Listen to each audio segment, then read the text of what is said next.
Georges Clooney. Oh, on t'attend là depuis 2 heures là pour le doublage de ton film. Eh oui, alors, c'est là-bas.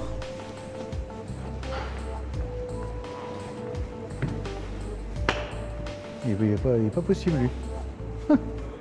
En 25 ans d'existence, DreamWorks Animation nous a déjà offert des classiques du genre, de magnifiques univers et d'incroyables personnages, de superbes longs métrages, mais aussi des trucs moins super. La saga Shrek se positionne dans ces deux catégories. Un univers qui voit le jour en 2001 mais qui était déjà dans les tuyaux depuis 10 ans car en 1991, un des cofondateurs de DreamWorks, un certain Steven Spielberg, rachète les droits d'un livre pour enfants qui s'intitule Shrek. Le projet démarre officiellement en 1995, après que Spielberg ait revendu les droits à DreamWorks Animation. Chris Farley entame l'enregistrement pour la voix de Shrek, mais décède peu avant d'avoir terminé tous les dialogues. Il est remplacé par Mike Myers, qui sera entouré d'autres vedettes d'Hollywood, en la présence d'Eddie Murphy et Cameron Diaz. Le film est présenté pour la première fois à Cannes en 2001 où il est en lice pour la Palme d'Or qu'il ne remportera pas, mais il fera une forte impression et à sa sortie au cinéma dans la foulée, il va mettre tout le monde d'accord.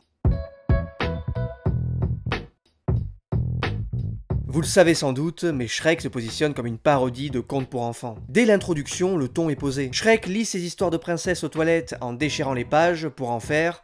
je vous laisse deviner. On aperçoit ensuite un morceau de son quotidien, et on se rend compte que c'est ce monstre dégoûtant qu'on va devoir apprendre à aimer. Et ça va marcher, puisque le personnage va s'avérer être très attachant. Le parti pris des comédiens au doublage va d'ailleurs beaucoup y jouer. Si Mike Myers décide de l'affubler d'un accent écossais assez rustique, Alain Chabat va quant à lui prendre le parti de le rendre gronchon, toujours un peu énervé, sarcastique et dédaigneux. Un bon franco-français quoi. S'il est pas sage avec moi, il me faudra user de persuasion et de raison. La persuasion d'un côté et la raison de l'autre. And if he gives me any trouble, I've always got persuasion and reason. Here's persuasion, and here's reason.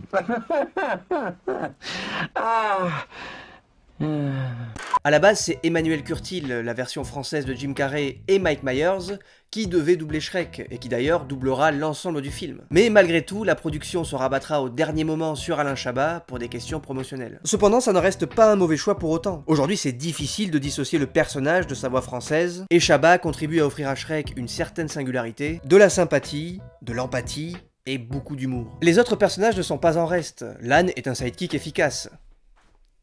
Non mais pas toi, l'autre.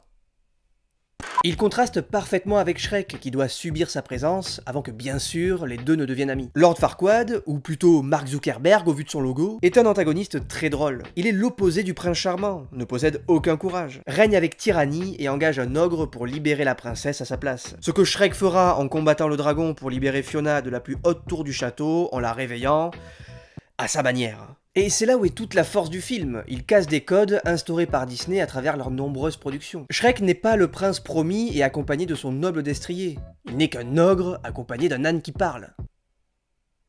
Il ne libère pas la princesse par amour, mais juste pour débarrasser son marais des nuisibles qui s'y sont installés. Nuisibles qui sont, soit dit en passant, des personnages emblématiques de contes pour enfants, revisités à la sauce DreamWorks. La maman ours qui finit en tapis, Geppetto qui vend Pinocchio pour quelques pièces, le loup et les trois petits cochons qui sont copains comme cochons justement, et j'en passe. Shrek, le méchant ogre de tout bon conte de fées, est ici le héros. Un héros repoussant que la princesse va finir par aimer malgré les apparences. Car Fiona n'est pas non plus une princesse comme les autres. Elle rote, elle chante mal, elle se bat comme Bruce Lee, et la nuit tombée, elle se transforme en ogresse. Elle est tout l'inverse de ce que peut être une princesse Disney, sans défense, sans relief. Bref, vous l'aurez compris, le film n'y va pas de main morte pour ce qui est de mettre des coups bien sentis à Disney. Le château de Lord Farquaad par exemple, fief du grand méchant, qui est un parc Disney à peine déguisé. Une référence qui n'échappera pas aux adultes car le film est également fait pour eux, notamment à travers des blagues qu'ils vont comprendre aisément. La parodie des Miss quand le miroir présente les princesses, les références à la pop culture, les blagues pour adultes. Alors c'est ça, le château de Lord Farquaad. Il aurait pas comme quelque chose à compenser qu'on l'aurait. D'ailleurs, question, on est d'accord que là, le gars, c'est LeBron James sur la princesse. C'est dégueulasse. La scène de catch aussi, à savoir d'ailleurs que le physique de Shrek est inspiré du catcheur français Maurice Tillet, et la bande son très pop qui vient habiller certains moments de légèreté, contrairement à la composition originale qui elle est réservée aux scènes importantes. Le thème épique quand Shrek sauve Fiona, ou le thème principal remixé pour différentes occasions. Un film qui parle au plus petit comme au plus grand, notamment avec une magnifique morale de fin, un beau message qui fait comprendre à toutes et à tous que la beauté physique n'est pas la clé du bonheur. C'est tout ça qui fait du film un énorme succès en salle à l'époque, et son animation, un peu vieillissante choquante aujourd'hui certes, est une petite révolution pour l'époque. On n'avait pas vu ça depuis Toy Story. Et c'est ce qui lui permettra de remporter le tout premier Oscar du meilleur film d'animation. Et évidemment, avec une telle popularité, Shrek et ses amis se devaient de revenir sur le grand écran, et ce, pour notre plus grand plaisir.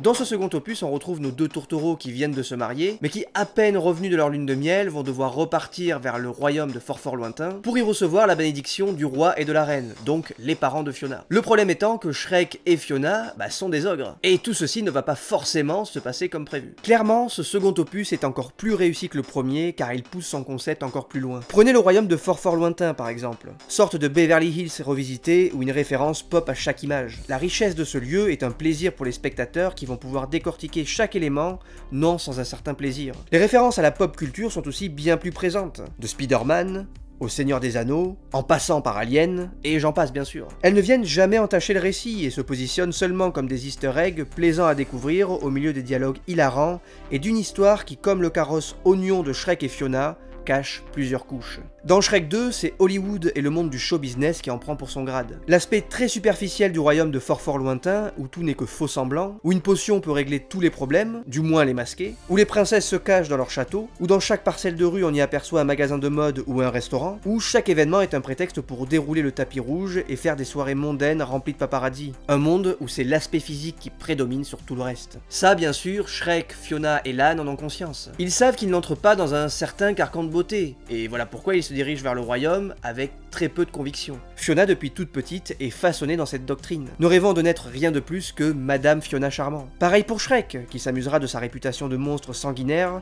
alors qu'il n'est qu'un gars qui veut vivre sa vie peinard. Les deux subiront leurs conditions, la pression de ne pas être parfaite en tout point, le sentiment d'être et de finir seul, quoi qu'ils fassent. Et en sachant ça, forcément leur relation coule de source. Mais dans ce monde, ce sont toujours eux les méchants, car ils sont physiquement disgracieux. Et ça va être tout le propos du film, jusque sa morale de fin. Pour être heureux pour toujours, faut-il entrer dans des cases ou accepter simplement qui l'on est? La morale est toujours aussi fabuleuse, tout autant que ces nouveaux personnages qui viennent sublimer encore un peu plus cet univers. Le chapeauté, chasseur de primes arrogant, agile et très mignon. Le prince charmant qui n'est qu'un fils à maman, un peu ado sur les bords et carrément imbu de sa personne. Une écriture brillante et ultra drôle qui vient casser le mythe du prince parfait. Et la mère en question, l'antagoniste, Marraine la bonne fée. Sorte de piège à rêve qui promet le bonheur éternel mais passe en quelques conditions. Un personnage qui vient sublimer cette idée de faux semblant, puisque derrière sa bienveillance et son côté maternel se cache un plan bien huilé. Ce sont tous ces personnages, toutes ces péripéties, les blagues de plus en plus drôles, et le rythme ultra efficace du film, qui en font encore aujourd'hui un classique du genre. Je veux dire, la parodie de Flick Story, rien que ça, c'est du caviar. C'est pas moi. La bande-son aussi n'est pas en reste, et continue d'être en adéquation avec l'histoire racontée. Elle est même parfois un élément narratif à part entière. Prenons la séquence « Je veux un héros », qui, en dehors du fait d'être une des séquences les plus galvanisantes qui m'ait été donné de voir dans un film, se positionne surtout comme une bombe à retardement que Shrek doit désamorcer à tout prix. Pendant que Marraine la bonne fée célèbre son héros de fils et l'aide à réaliser son sombre dessein, le véritable héros de cette histoire, Shrek, fait tout pour pénétrer dans l'enceinte du château afin de reprendre sa place légitime et sauver l'amour de sa femme. C'est l'ogre qui sauve la princesse du prince charmant, qui arrive à la dernière seconde pour la libérer. C'est le héros de la chanson. Et bordel, cette scène est trop cool! Oui? Le film va exploser tous les records avec quasiment 1 milliard de dollars de recettes dans le monde. Shrek est désormais sur toutes les lèvres, il est un des pionniers d'Hollywood. Et cette odeur de trilogie que l'on sent au loin va bientôt se transformer en du concret. Mais le plat va vite sentir le champignon pourri. Ouais, je sais c'est un peu nul comme comparaison, mais j'ai pas réussi à trouver mieux, voilà, bon bref. Ah, le boulet.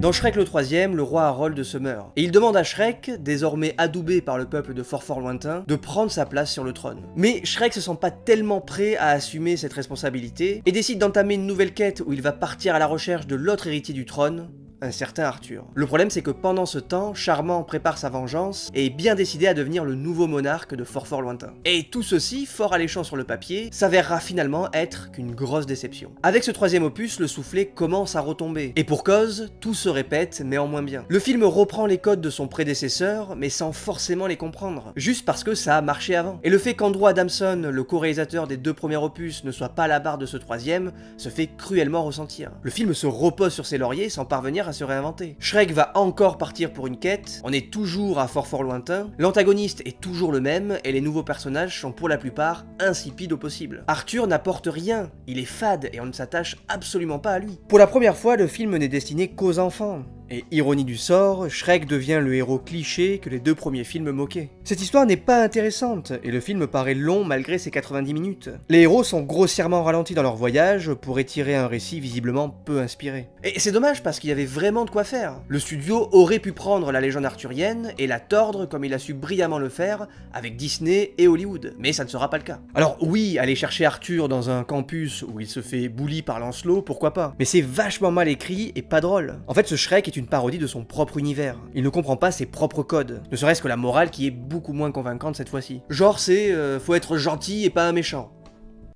On a vu mieux quand même. Après je dis pas, il y a quelques moments vraiment sympas. Genre le roi grenouille qui peine à mourir, moi ça me fait rire. Et d'ailleurs DreamWorks reprendra ce gag un an plus tard dans Kung Fu Panda. Les funérailles avec Paul McCartney qui joue en fond, c'était cool aussi. Mais ça suffit pas pour sauver ce film qui est pour moi le moins bon de la saga et qui avait pourtant tous les atouts pour réussir. Les retours négatifs de la critique et du public n'entachera pas le succès commercial du film. Et DreamWorks, dans un dernier élan marketing et pour sauver les meubles, fera revenir Shrek pour un 4e et dernier opus en 2010.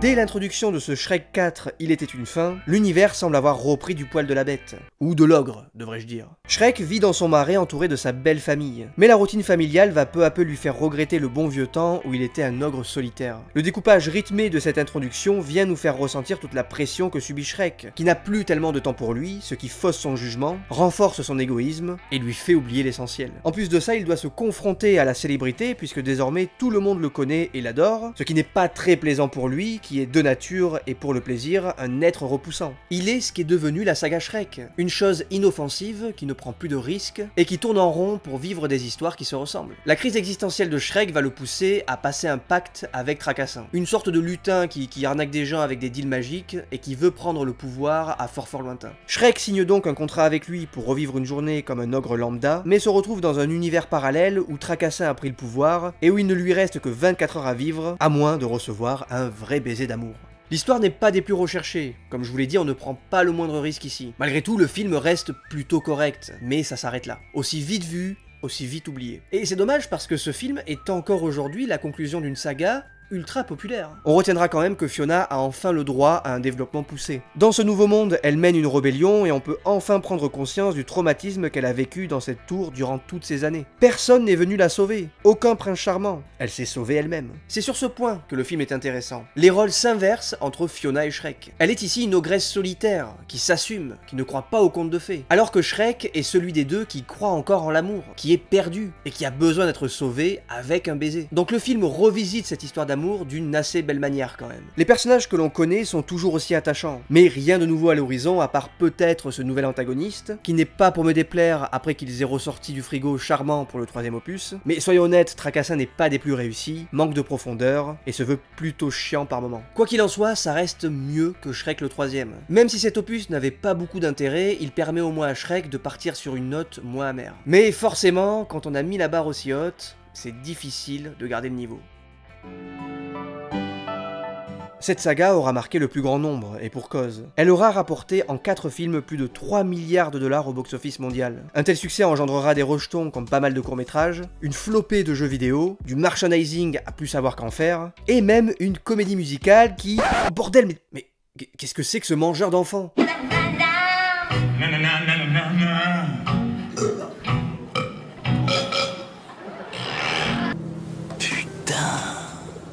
S'ensuivra également un spin-off en 2011 centré sur le chapeauté. Un film assez conventionnel mais pas désagréable, ainsi que sa suite en 2022 qui, elle en revanche, nous réconcilie enfin avec cet univers, grâce à une animation absolument magnifique, des personnages incroyables et une mise en scène inventive qui justifie une telle attente, puisque le film mettra près de 10 ans à voir le jour, mais s'offrant un bouche à oreille de dingue, ce qui lui permettra de connaître un très beau succès en salle. Un film que je vous invite vraiment à découvrir, et qui donne bon espoir si un jour Shrek devait revenir sur grand écran.